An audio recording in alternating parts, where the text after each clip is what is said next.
क्या पाकिस्तान को चीन का J-35E मिलने वाला है? और अगर ऐसा होता है तो क्या भारत पहली बार एयर पावर में पीछे छूट सकता है? जय हिंद दोस्तों, स्वागत है आपका अपने इस चैनल पर। दोस्तों, पिछले कुछ दिनों से एक खबर तेजी से चर्चा में है। चीन अपने नए 5th generation stealth fighter jet J-35 के एक्सपोर्ट वर्जन यानी J-35AE उसको विदेशी देशों को बेचने की तैयारी कर रहा है और रिपोर्ट्स के मुताबिक पाकिस्तान इसका पहला विदेशी ग्राहक बन सकता है। माना जा रहा है कि पाकिस्तान चाइना के ये 5वीं पीढ़ी के J-35AE 35 से 40 की संख्या में खरीद सकता है। अगर ऐसा हुआ तो दक्षिण एशिया की एयर पावर बैलेंस पूरी तरह से बदल सकती है, क्योंकि इस समय भारत के पास operational 5th generation fighter jet नहीं, ना तो रूस का Su-57 डील फाइनलाइज हो पाया, ना ही अमेरिका का F-35 भारत को मिला है और भारत का अपना M का प्रोग्राम अभी प्रोटोटाइप फेज तक भी नहीं पहुंचा। लेकिन बड़ा सवाल ये है, क्या सच में J-35 भारत के लिए बड़ा खतरा बनेगा?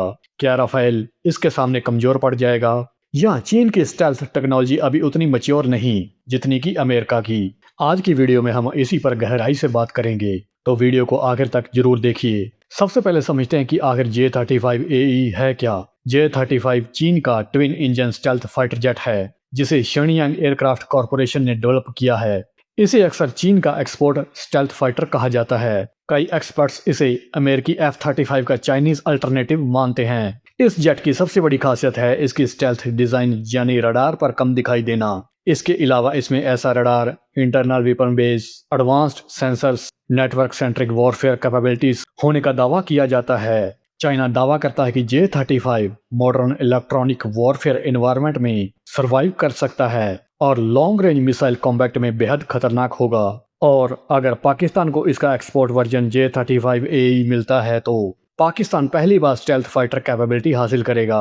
अब सवाल आता है कि क्या भारत के पास इसका कोई जवाब है? देखिए, इस समय भारतीय वायुसेना की सबसे आधुनिक फाइटर जेट फ्लीट में राफेल शामिल है, जिसे कि फ्रांस की डेजॉल्ट एविएशन ने डेवलप किया है। इसके अलावा भारतीय वायुसेना में Su-30 MKI, मिराज 2000 और तेजस जैसे एयरक्राफ्ट हैं। लेकिन टेक्निकली देखा जाए तो इनमें से कोई भी true 5th generation fighter jet नहीं है। भारत का M का यानी advanced medium combat aircraft project अभी डेवलपमेंट स्टेज में है। सरकारी टाइमलाइंस के अनुसार इसका प्रोटोटाइप 2030 के आसपास आने की उम्मीद है, जबकि ऑपरेशनल इंडक्शन उससे काफी समय बाद हो सकती है। यानी अगले कई सालों तक भारत के पास इंडिजीनियस स्टेल्थ फाइटर नहीं होगा।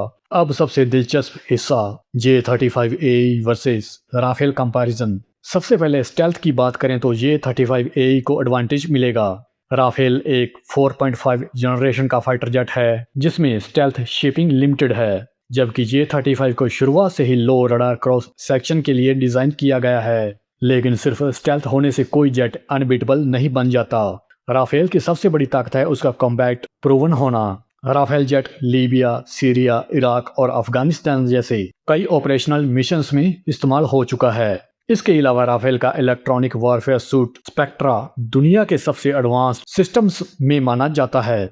कई एक्सपर्ट्स का मानना है कि स्पेक्ट्रा सिस्टम स्टेल्थ एयरक्राफ्ट को डिटेक्ट करने में भी मदद कर सकता है। अब मिसाइल कैपेबिलिटी की बात करें तो भारत के राफेल के पास मीटियोर मिसाइल है, जिसे दुनिया की सबसे dangerous air to air missile में गिना जाता है। माना जाता है कि मीटियोर मिसाइल की नो एस्केप जोन बहुत बड़ी है। अगर पाकिस्तान को J-35AE मिलता है तो चीन संभवतः उसे PL-15 मिसाइल देगा, जिसकी रेंज भी काफी ज्यादा मानी जाती है। यानी फ्यूचर एयर कॉम्बैट में मीटियोर वर्सेस PL-15 जैसी टक्कर देखने को मिल सकती है। ये PL-15 मिसाइल्स वही हैं जिसका यूज ऑपरेशन सिंदूर के दौरान पाकिस्तान ने भारत की ओर किया था और इन मिसाइल्स के कई मलबे को भारत ने अपने कब्जे में लिया और भारत इन मिसाइल्स के ऊपर रिसर्च करने में लगा हुआ है कि इन मिसाइल्स के अंदर कौन से रडार और किस प्रकार के सेंसर्स और गाइडेड सिस्टम लगे हुए हैं। इन सब के अलावा यहाँ एक और बहुत बड़ा फैक्टर भी आता है, पायलट ट्रेनिंग और कॉम्बैट इकोसिस्टम। सिर्फ एडवांस्ड एयरक्राफ्ट खरीद लेने से सुपीरियोरिटी नहीं मिलती। भारत के पायलट्स लंबे समय से कॉम्प्लेक्स ऑपरेशनल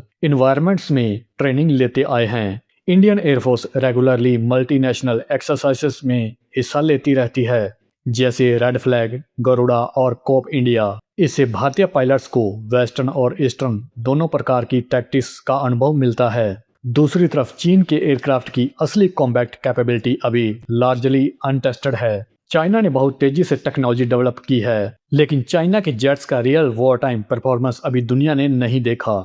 यही कारण है कि कई डिफेंस एक्सपर्ट्स मानते हैं कि चाइना स्टेल्थ एयरक्राफ्ट को सीधे अमेरिका के F-35 लेवल का मान लेना जल्दबाजी होगी। अब सबसे महत्वपूर्ण सवाल, क्या भारत को चिंता करनी चाहिए? सीधा जवाब है हाँ, लेकिन पैनिक नहीं। अगर पाकिस्तान स्टेल्थ फाइटर्स को हासिल करता है तो भारत को अपनी एयर डिफेंस और सर्विलांस कैपेबिलिटीज को मजबूत करना होगा।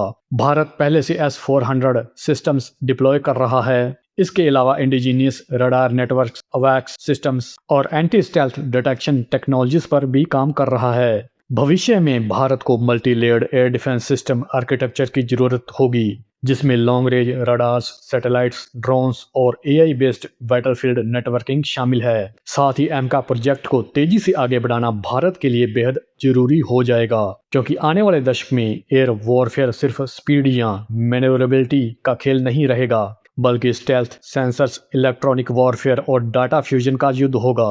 अब यहाँ एक जियोपॉलिटिकल एंगल भी है। अगर चीन पाकिस्तान को J-35AE देता है तो ये सिर्फ आर्म्स एक्सपोर्ट नहीं होगा, ये साउथ एशिया में चाइना की स्ट्रैटेजिक पोजीशनिंग को और मजबूत करेगा। चाइना पहले से ही पाकिस्तान को JF-17 ड्रोन्स, मिसाइल्स और एयर डिफेंस सिस्टम्स दे चुका है। अब स्टेल्थ फाइटर मिलने का मतलब होगा पाकिस्तान एयरफोर्स को पूरी तरह चाइनीज इकोसिस्टम में इंटीग्रेट करना। इसके जवाब में भारत शायद फ्यूचर में रशिया, फ्रांस या अमेरिका के साथ नए डिफेंस डील्स को तेज कर सकता है। तो इन सब के बाद निष्कर्ष ये निकलता है, J-35AE निश्चित रूप से साउथ एशिया की एयर पावर इक्वेशन बदल सकता है, लेकिन इसका मतलब ये नहीं कि भारत अचानक से कमजोर हो जाएगा।